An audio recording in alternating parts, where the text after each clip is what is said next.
Hello, this is Dave, W7UUU, and I'm out at Ocean Shores with Bob and Greta. So, what's your call sign, Greta?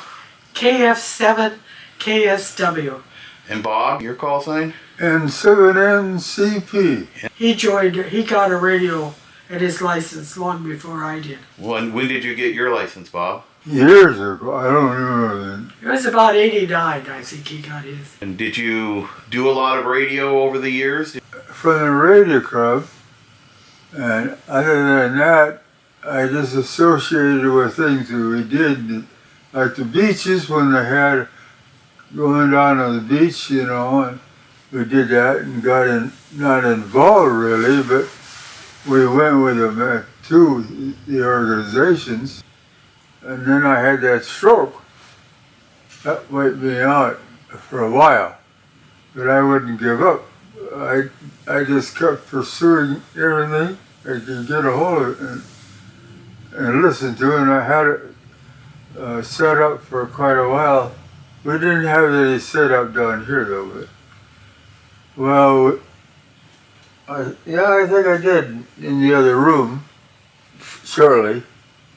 It was quite interesting. I tried to keep it going, but my memory didn't keep up with me. Because I'm 90 years old now, so I'm doing the best I can. How many of us are down there? 4. Oh, yeah. Where? Here, in the house. This house. In the house. Gretchen and her husband. He's also a ham radio. Oh, he is? Do you know his call sign? Yeah, KE7HAZ. And that is your Son-in-law. son-in-law. That's And Gretchen. Gretchen is KE7FPE. So we have 4 hams living in the house. Yeah. Wow.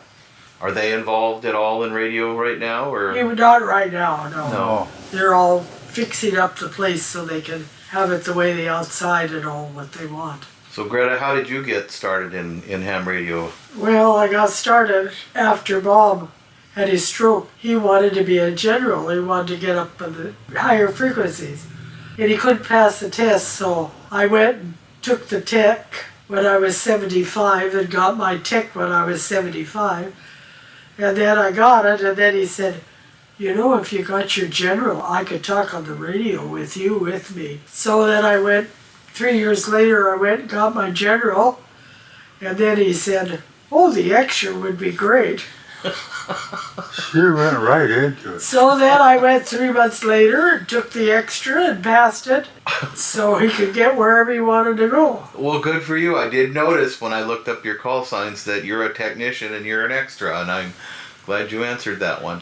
At 78, so anybody could get it. So how about the radio club at Tacoma? Is that how you got involved, was through studying and testing? Well, Bob had been living up in Ashford, working for the park and that, and the friends, he joined the Tacoma Radio Club. And then when we came back then, when I took the test from the radio club, and then we got going to meetings. I really enjoyed it, so I got helping out in the kitchen with Red and Paul, and then we went to all the field days and helped him out there. And I didn't talk much on the radio, but I worked checking people in and doing what I could in the backgrounds, and really enjoyed it. And then when Jill Palmer gave up the Sunshine Committee, I took it. I took over for her, and that I really loved. Calling all the people and sending them cards, and I lucked out because I had a friend that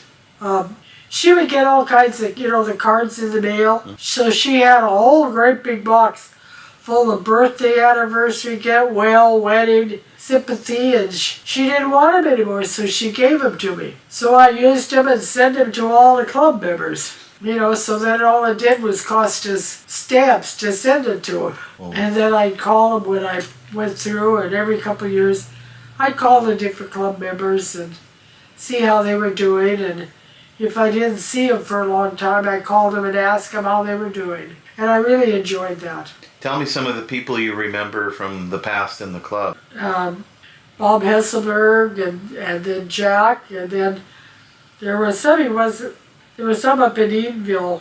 I can't think of his name now. Mark. His name was Mark. And they had a field day up there themselves, and so we went to it. And then, of course, Paul, we with the eating and all, and mostly we did with the clubhouse when they were at the clubhouse.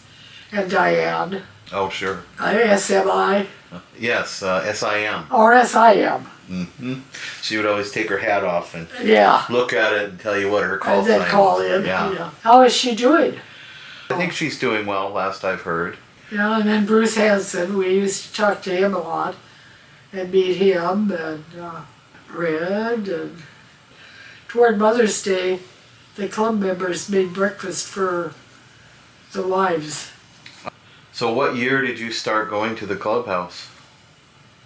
A little before I turned 75.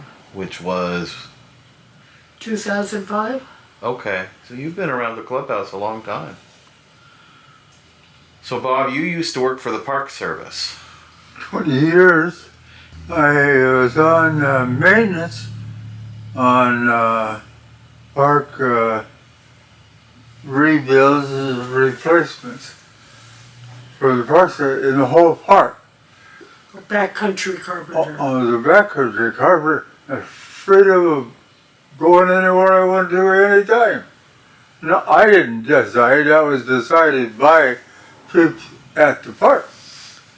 And then the more I was all over it, I made a point that I found it very interesting, and I researched the whole area myself, in and all over the park. Every inch of that thing I was all over.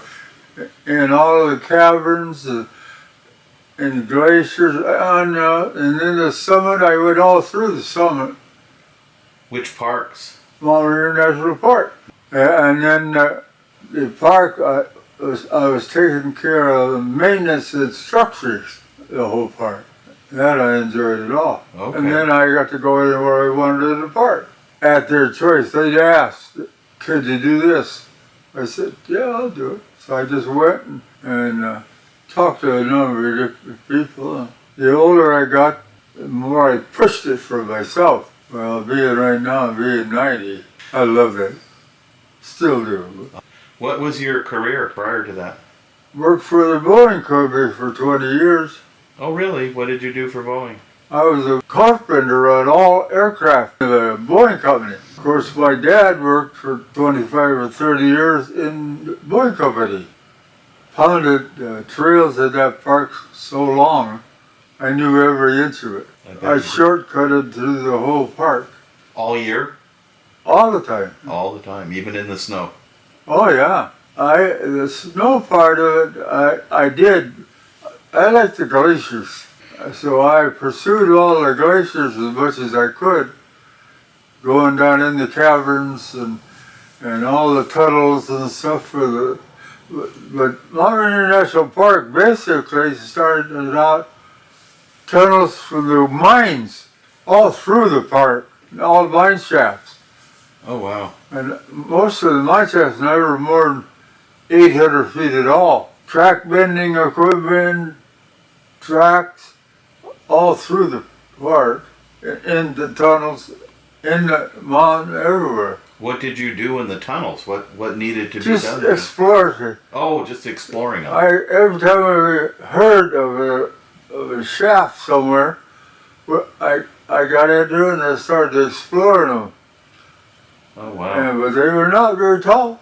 I had to bend over to go through them because the old timers were all shorter. I went through a lot of stuff in it. And I explored every inch of that mountain. Well, so back to you, Greta. I never knew. What did you train in? What kinds of things did you do work-wise over the years? I worked for 32 years for Northwest Airlines. Oh, really? I worked in reservations. Did you like that? To begin with, I loved it. It seemed like everybody came from a small town in the Midwest and they were going home for a reunion.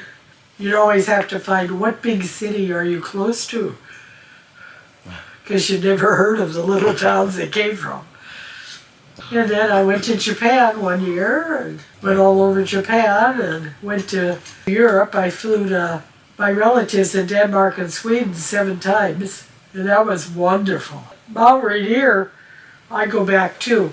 My two great uncles, built the first 3 miles. I helped build the first 3 miles from Longmire to Paradise. Oh, the road? The road, yeah.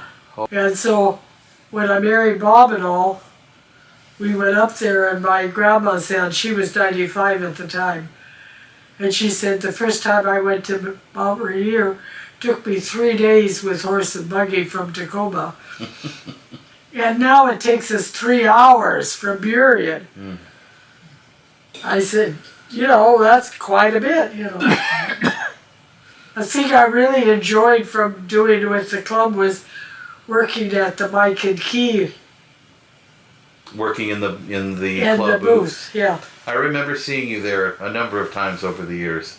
We got it so, and I got Red thinking, I said, I don't know anything much about the radios, about their worth or anything, but if you sell something, I'll take care of the money and mark it off the number it is, and we'll keep track of what we sold that way and the money we got for it, write it down, and it'll be easy for you to keep track of. Well, and you get to see a lot of people at the Hamfest coming by the booth too. Oh, and we did an awful lot. That really worked with the cashier. It really worked that all they had to do was tell you the number of the radio they sold and the money they got. And we wrote it down and checked it off. And well, I don't think there's anything else I need to address. Say hello to everybody we know at the clubhouse and wish them well. How about you, Bob? Got a word for everybody at the clubhouse? Oh, over the years I've been involved in it, I really enjoyed it. Well, that's about all I really had. Oh, that's great. I'm glad you came. Well, I'm glad to have the nice welcome and Yeah.